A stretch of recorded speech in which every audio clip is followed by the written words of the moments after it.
Prije par godina jedan se lovac odlučio otići malo u lov. Nakon dugog i bezuspješnog dana našao se usred ogromne šume.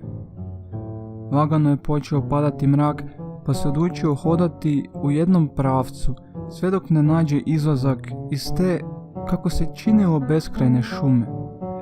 Nakon par sati naišao je na jednu staru kolibu na maloj livadi.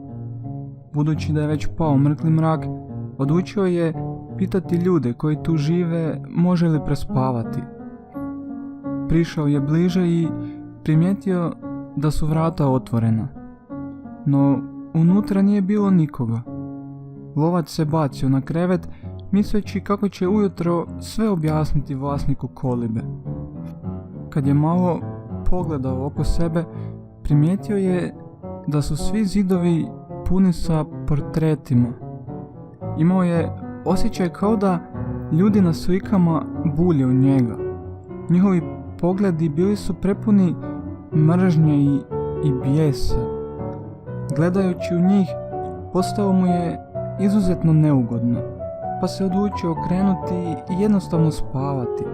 Sljedećeg jutra lovca je probudilo žarko sunce koje mu je sjalo na lice.